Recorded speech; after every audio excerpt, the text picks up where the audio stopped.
Thankful po kayo, although ngayon ay naka-alert talaga itong pangdaraya ang vote buying sa Pilipinas.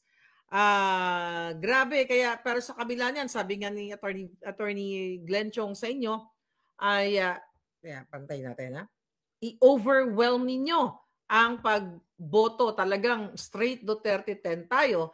At talagang sabi ko nga, mga kababayan, kailangan iboto ang isang Attorney Vic Rodriguez na hindi nag-kiss us sa kanyang dating sinuportahan na si Bangag Jr. Hindi siya, sinabi dito ni Miss Hanelet, no, Avancenia, no, nung tinasa yung kamay ni Attorney Vic, hindi naging matakaw sa pera, hindi naging ganid sa posisyon. Dahil kung tutuusin, mga kababayan, hindi na sana nagsalita si Attorney Vic. Nagtango na lang sana siya sa buwakan ng inang si Lisa Tanas. 'Di ba? Nagsunod-sunuran na lang sana siya kung anong sasabihin ni Satanas at makisama na sana si Attorney Vic sa kanilang pagnanakaw ng mga bangag. Pero pinili ni Attorney Vic Rodriguez na manindigan at hindi siya naging linta para kumapit sa pwesto dahil nakita na niya na ang gobyerno ni Bangag Jr. ay hindi para sa Pilipino, kung hindi para lamang sa mga addictos benedictos, sa mga smuggler, sa mga polboronic na katulad ni Marcos at ng kanyang mga kaibigan. Bakit kailangang iboto si Attorney Vic? Unang-una, gwapo. O diba? Yan kasi sabi ng classmate ko, gwapo, but syempre, wag yun ang pagpantasyahan, di ba? Matalino. Okay? At syempre talagang meron siyang kakayahan dahil siya po ay isang matino, sabi ko nga kanina, matalino at gwapong abogado. 'Di ba? Yun yung tatlo Matino, matalino at gwapong abogado, yan si Attorney Vic Rodriguez. Kaya siya ay mayroong qualifications. 'Di ba? Sabi nga ni Inday Sara, hindi porket sikat ay iboboto niyo na. Okay? Kailangan nating kilatisin, kailangan yung may kakayahan, which is siya, professionally speaking, abogado, nakapagtapos, at siya ay talagang tagapagtanggol ng bayan. Ipinagtanggol nga niya kayo dahil dito sa budget insertion, dito sa vice scam na nabuking ni Pangulong Duterte at ni Kong Ungab na pangdorobo nitong gobyerno ni Bangag. So maliban pa sa siya po ay abogado, siya ay talagang hindi lang magaling na abogado. Ito nga mga kababayan, si Attorney Vic, lugi na yata to sa lugi na yata siya sa akin dahil ang dami kong sa kanya, hinihinging pabor pagdating sa mga kababayan. Kung hindi nyo alam, ako po ay maraming mga inilapit kay Attorney Vic Rodriguez na kanyang i-represent ng kanyang law firm yung mga taong walang kakayahang magbayad ng legal fees. Okay? Kaya ko po siya sinuportahan. Text ko lang yung kanyang mga staff, baka po pwede nating tulungan. Ito mga kababayan, simula ito, I believe, unang-una kasama dyan si ating palangga, si General Macanas na tinulungan at iba pang mga inilapit ko sa kanya. Bakit kailangan natin iboto ang isang Vic Rodriguez? Nagbibigay ng mga pro bono na serbisyo sa ating mga kababayan. O gusto niyo pang malaman kung sino tinulungan niya, pero huwag na natin babanggitin yung pangalan. Yung nagtraidor. Yung naggumawa ng kwento patungkol sa akin at kay Harry Roque. Binigyan yan ng libreng serbisyo ni Attorney Vic. Okay? Yan ang katotohanan, mga kababayan. Kung bakit talagang sinusuportahan ko ang Attorney Vic Rodriguez, ang mga Marcos na bangag. Diba? Ilang beses ako nag-text sa kanila na tulungan itong mga taong ito. Diba? Walang tinulong kahit isa. Ang Attorney Vic Rodriguez na hindi ko naman kakilala, recently ko lang siya nakilala. Naalala niyo yun, yung vlog ko, nanawagan pa nga ako, Attorney Vic. O baka naman gusto mo magpa-interview, baka, gusto ko tang makilala. Ako pa yung talagang nanawagan. But ganun pa man, kahit hindi ko siya kakilala personally, hindi pa kami nagkita, mga kababayan, nung nilapit ko yung mga taong nangangailangan ng serbisyo niya, legal service, hindi po niya ako hinindian. Ang sabi ng kanyang staff, sige ma'am, maharlika papuntahin niyo po sa law firm ni Attorney Vic. Yan ang katotohanan kung bakit po ako sumusuporta kay Attorney Vic Rodriguez para masuklian ko naman yung kanyang kabutihan na ginawa dito sa mga taong tinulungan niya ng legal representation, legal service ng libre. Yan po ang katotohanan. Hindi lang siya matalino, hindi lang siya matalino, sama mo na matalino, gwapo, at matino, di ba? So, malawak po yung kanyang experience siya pagdating sa legal na usapin. Hindi lang po siya basta-bastang abogado kung hindi napakatalino. Alam nyo, nung siya ay pumunta dito, no? Nung inimbitan namin siya dito sa Los Angeles, di ba kinuwento ko sa inyo, medyo parang, syempre kasi ang personality ni Attorney Vic mukhang seryoso. Di ba sinabi ko din sa inyo, nangangapa pa ako, paano ba ako mag-icebreaker dito, Pero syempre nakita ko yung kanyang personal, kasi nga, abogado, di ba? Alam niyo man, yung mga abogado, medyo minsan nakakatakot yan na mga first meeting. Kaya ako kay Spoke Sari, di ba? Nung una, medyo, diba? Si Spoke Sari, nung una kami nagkita. Pero si Attorney Vic, ganun din. Pero nung nakita ko, nung nakasama ko siya dito, ito'y kwento ko to. Yung na-experience ko sa kanya. Very down to earth. Okay? Then, ilang beses kami nag-dinner with our kababayan here. At alam nyo, kasama yung kanyang kaibigan si Mikey. Mikey, na-miss na kita. Nako, talagang grabe yung aming naging conversation. Nagkukwento si Attorney Vic during high school days, college days. Napakasimple. Parang katulad lang talaga natin na pag unang salvo mo medyo mangingilag ka, pero pag nakausap mo na, pag nagsimula na kayo mag-istorya, magkwentuhan, ay mapapanatag yung loob mo at marami ka talagang matututunan sa kanya bilang isang abogado, bilang isang tatay. At eto pa, kailangan natin ng matinong tatay. Katulad ni Pangulong Duterte. Diba? Tignan mo kung paano pangmalin si Pangulong Duterte ng kanyang mga anak. Na-witness ko yan. Nakita mo si Veronica kung paano yung kanyang emotion. Ako, ulit-ulitin ko to ha. Nakwento ko na to sa inyo. Alam nyo kung gaano ka isang mabuting ama at isang mabuting asawa si Attorney Vic. Okay, hindi ko pa na-meet yung wife niya. Pero dahil nga nung nandito siya sa Los Angeles, dinadrive namin siya. Shout out kay Rolly, Don Rolando. I hope you're watching. Alam nyo, ito talaga, Attorney Vic, I don't think na nasabi ko to sa iyo kasi wala kaming masyadong time na nag-usap dahil busy sa campaign. Pero ngayon, samantalahin ko na. Alam nyo, although magkaiba ng time zone ang Amerika at ang Pilipinas, every time, bago pumasok yung kanyang mga anak, talagang tinatawagan ni Attorney Vic yung kanyang mga anak or para siyang alarm clock. Anak, di ba? Papasok ka na sa school, Although hindi ko naman naririnig yung conversation ng bata, that private naman yun, pero nararamdaman ko yung pagiging mabuting ama niya. At ako, doon ako humahanga sa lalaki o sa tao o sa leader na sobrang mahal yung pamilya niya. Kasi alam niyo naman, diyan sa politika, maraming hindi nagmamahalang pamilya, katulad na lang ni Bangag at ni Amy Marcos, di ba? Magbardagulan kayo, di ba? Para, pagdating kay Attorney Vic Rodriguez, naramdaman ko talaga yung paganyang sincero bilang isang kaibigan, bilang isang tao. Alam nyo, ang dami ko nang nakilalang mga politiko. Nakikita ko kung paano sila mag-approach sa ordinaryong tao.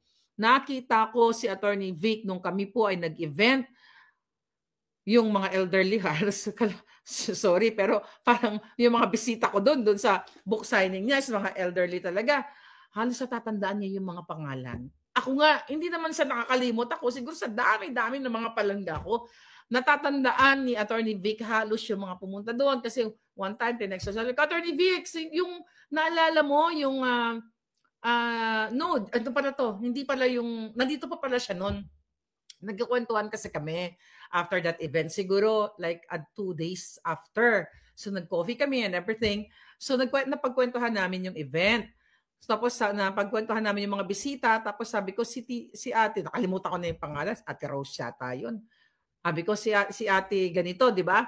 Naalala mo na nag-bus pa siya simula LA papuntang Long Beach. Sabi niya, "Ay, oo. Ganito." Sabi niya, "Oo nga." Sabi niya natutuwa nga daw siya dahil ngayon may mga kababayan talaga tayo na nagbabas lang para makita siya.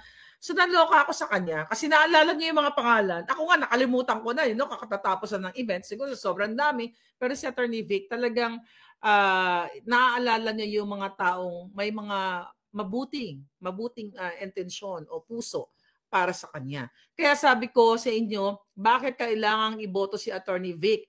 Hindi lang po siya magaling na abogado, hindi lang siya eksperyensyado, siya ay may mabuting puso, hindi lang para sa mga elderlies natin, kundi sa lahat ng Pilipino dahil sa kanyang karanasan din, sa kanyang very family-oriented. Kasi yung iba niyang mga kapatid, na-meet ko na rin dito sa Amerika, at napaka-down to earth nilang magkapatid. Sila po ay talagang wala kang makikitang yabang eh. Hindi katulad ng mga bangag na akala mo ay pagmamay-ari nila ang mundo. Na-meet ko na rin halos lahat ng pamilya ng Marcos Jr., yung iba pang mga politiko, pero walang katulad. Okay ba? Wag naman magtampo si Attorney Harry Roque, no? Dahil si Attorney Harry Roque, ibang level din yon. Mabait din si Attorney Harry, mabait din yung kapatid niya. Na-meet ko rin dito. Pero since pinag-uusapan natin ngayon si Attorney Vic Rodriguez, at young age, 'di ba? At pinakabata ay siya ay nagsilbi na bilang barangay captain sa Sacred Heart na sa Quezon City. From 1992. Naku, Attorney Vic, 1992 nagsisilbi ka na sa bayan. Ako nagbiga-biga. 1992, o 'di ba? Abala ako dito sa pumapag-ibig ako nito 1992 hanggang 1996 'Di ba? Pumapag-ibig tayo diyan. Pero si Attorney Vic Rodriguez ay at sa murang edad, sa batang edad ay nagsilbi na nga bilang isang barangay captain. Kaya naman, 'di ba? Akala natin nung siya ay sumuporta sa mga bangag, akala natin kasama si Attorney Vic Rodriguez at ang bangag na Marcos Jr.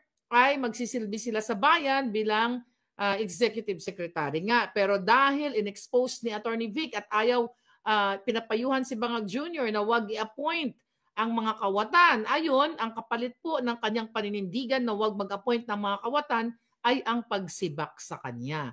Pero hindi po yan inalintana ni Attorney Vic dahil para sa kanya ay mas mahalaga ang prinsipyo, paninindigan over sa power at pera. Sabi ko nga sa inyo, katulad ko, kung ako ay walang paninindigan, ang yaman-yaman ko na ngayon. Sasabihin ko lang kay Lisa Tanas na siya ay sexy kahit butod siya, mga kababayan, kakamal na tayo ng salapi galing sa Kaba ng Bayan. Kaya po ako sumaludo, talagang sinuportahan ko ang Attorney Vic Rodriguez dahil katulad ko, hindi siya nanatili sa Bangag administration o sa Marcos administration. Sa kabila ng siya ay pinagtulungan at pinatsibak at talagang gusto diyan, talagang hindi siya talagang pinagtulungan siya, binuli siya ni Lisa Tanas, Lisa Marcos dahil nga syempre siya ay tumatalima sa tama, ang kapalit nga ay tanggalin siya bilang executive secretary. Pero nung mga panahon na yon ay sabi ni Bangag, ay sige, magstay ka na lang as chief of staff. Nakalagay po dito yung kanyang appointment sa librong ito. Yung copy, pinakita na tayo ilang beses. Pero hindi na rin tinake ni Attorney Vic yung posisyon na yon dahil alam niya nga na wala talagang patutunguhan ang gobyerno ni Lisa Tanas. Nakita niyo naman ngayon, 'di ba? Ang kapatid ni Bangag na si Mangga ay hatahasang sinabi na hindi siya ang namumuno sa Bangag administration. Well, tambaluslos and butod administration. So nakita niyo naman kung gaano kagaling ang Attorney Vic nung siya ay tagapagsalita ni Bangag Jr. Nakita niyo yung kanyang galing, talino kung paano sumagot sa mga katanungan, mga kababayan. Nakita ninyo kung paano labanan, manindigan ng Attorney Vic Rodriguez, number 56 yan sa balota, nung tinutuligsa nila itong mga huwad dyan sa Kongreso at Senado, na hanggang ngayon issue pa rin natin yan nang nilapastangan nila ang national budget, mga kababayan. Kaya talagang sabi nga ni Inday Sara, pumili tayo ng hindi lang sikat, kundi matitino. At kailangan ni Inday Sara, pagdating ng itong ano na to, itong panahon na ito, hindi lang niya kailangan ng matitino, kundi sa pagdating din ng 2028, kung aabutin pa si Bangag ng 2028, kailangan niya ng mga senador na totoong may tapang, maisog, may talino, matino, 'di ba? At may alam sa batas. Okay lang sana yung iba kahit na hindi sila abogado, pero kung ang puso nila talaga ay para sa Pilipino. So napakalawak po ng eksperyensya ni Attorney Vic Rodriguez when it comes to national governance. Kaya naman, mga kababayan, kaya nga siya pinagkatiwalaan ni Bangag, 'di ba, as little president. 'Di ba? Dahil si Attorney Vic ang nagbibigay ng advice, kaso lang hindi nga sila para sa progreso, hindi sila para sa inyo, kaya boom, binuli siya, pinagtulungan siya ni Tambaluslos, ni Lisa Tanas at lahat ng kanyang mga alipores na mga magnanakaw, smuggler, kidnapper at lahat-lahat na. Kaya naman, dapat talagang merong paninindigan ang isang kandidato, lalo na sa issue ng korupsyon. Kaya 'di ba, after niya umalis sa cabinet, sa gabinete ni Bangag, naging what? Naging instrumento ang ating Vic Rodriguez para labanan itong mga tambaluslos, itong mga bangag na ito, mga kababayan. Kaya naman, nagkaroon ng pagkakataon na mag-usap-usap ang ating Pangulong Duterte, Attorney Vic, for sure, inilahad niya at binigyan niya ng libro. Nabasa na ni Pangulong Duterte yung libro ni Attorney Vic, no? So, kasunduan nila ang ang sukat na sinuportahan ni Pangulong Duterte ang pagtakbo ni Attorney Vic bilang isang senador ninyo. Tignan niyo mga kababayan, ano nangyari ngayon? Let's go to vote buying. Nakita yung pinost sa Buljakan. Here we go. Yung mga walang yung mga walang, I don't know, kayo ba lahat ay may kayo ba ay meron kayong ano tawag dyan? Meron ba kayong Facebook? Okay, tignan natin to. Tignan natin to, ipapakita natin sa inyo mga palangga kung ano nangyayari sa kasalukuyang panahon. So ang daming nagme-message sa atin. Nawala na ang ating, ba't nawala? Okay. Okay. So maraming nagme-mensahe sa atin patungkol sa talamak na vote buying sa Pilipinas. Ayan, nag-log out ako so hindi ko na maipakita sa inyo. But anyway, naghingi ng authentication yung Facebook ko.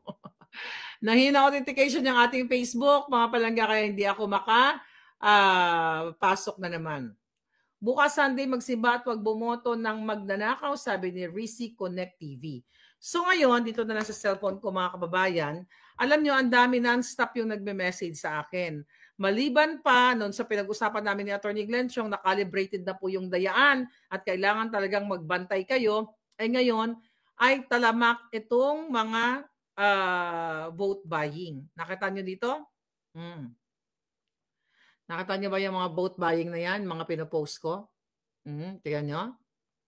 Anong sabi dyan? Good evening po. Ma'am Marlica, gumamit po ako ng fake account para iwas na din mabash buong barangay ng Zamboanga City. Tumatanggap ng ayuda tapos nilagay doon, kunwari watcher, bigyan ng watcher ID, sabay-sabi vote straight daw pati alyansa. So imagine mo, may namatay dyan sa Zamboanga yon, 80 years old. Paano maging poll watcher? Uugod-ugod na. 'Di ba? Mga namatay dalawang mga kababayan, ito lantaran. Saan to? Ito. Wait a minute. Sa Bohol, ayan, may mga nagsisend sa atin, mga kababayan. Bohol, ayan, nakita nyo, Bohol. Okay? Ito, province of Kalinga.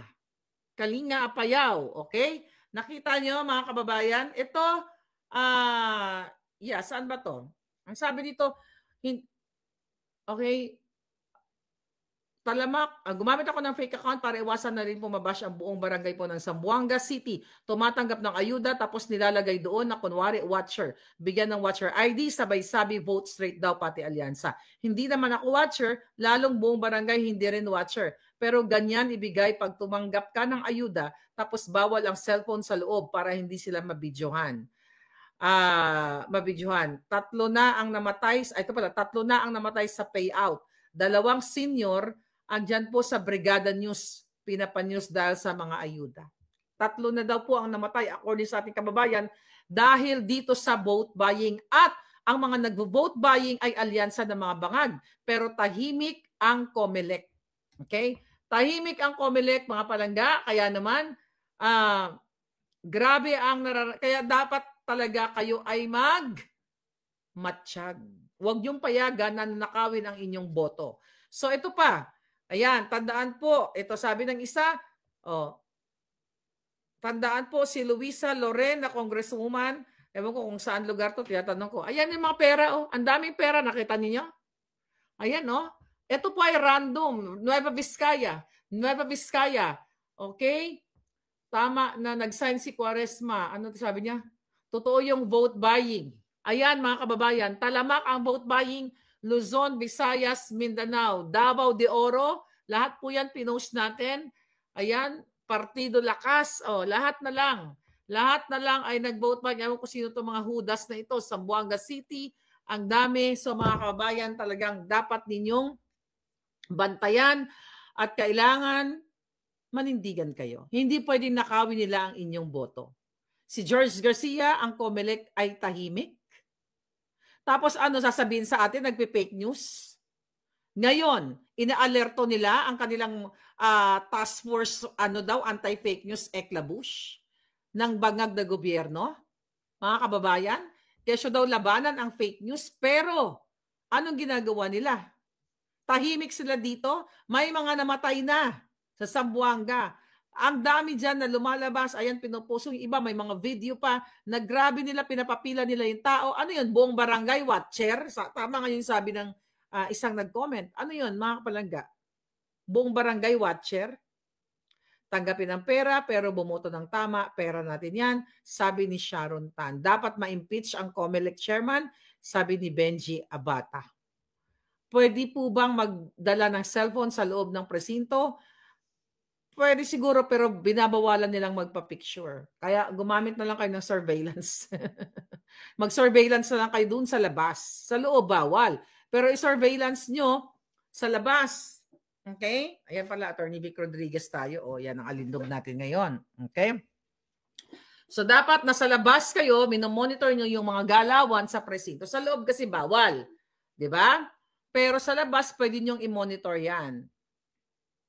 Okay, what a bloody politics. Ayun nga sinabi ni Senator Gringo Nasan kanina na nag-aalala sabi niya sana, matuto na raw tayo, sana hindi magkaroon ng pag just in case, kapag ang tao ay kumilos, nangangamba daw siya na hindi ito maging bloodless katulad nung panahon nila. Lantaran sa Mindanao, Surigao, vote buying. Sabi, yes. Okay, magpapasok tayo maya-maya. Ilagay natin yung ating link, ha. Kailangan may report kayo sa akin. Yung mga nakita niyo yung nagbo-vote buying, ilagay ko yung link, papapasukin ko kayo mamaya. Pero pag-usapan na muna natin ngayon. Wait a minute. Itong mga eksena dito. Alright. Okay. Sabi ni Bangag, pinatitiyak daw niya na ang DICT ay labanan daw yung anumang banta na sirain ang halalan. Sabi ni Bangag, mahigpit daw niyang binibilinan ang DICT para magbantay laban sa anumang digital threats na sisira sa May 12 midterm election. Sila po ang sisira. Ang alyansa ng mga bangag ang sumisira na at nagnanakaw na ng boto ngayon pa lang. Dahil dito sa vote buying na ito at dahil doon sa calibrated dayaan na pinag-usapan natin na in-expose ni John Lee at yung dyan sa Butuan. Sila ang sumisira ng halalan. Sila ang nagbibenta, bumibili ng boto ng mga Pilipino. Nagpapanggap na, kunyari, yung mga binigyan nila, watchers, allowance, pero ito po ay sinasabi, binibigyan sila ng sample ballot, may naka-attach na pera. Nakita naman yung mga pinakita ko kanina, di ba? Tapos ang sasabihin ni Bangag, di ba? Siguraduhin daw, di ba? ang seguridad ng halalan at ng ito ay hindi daw masira. 'Di ba? Inaalala to yung mga cybercrime investigation, chuchu.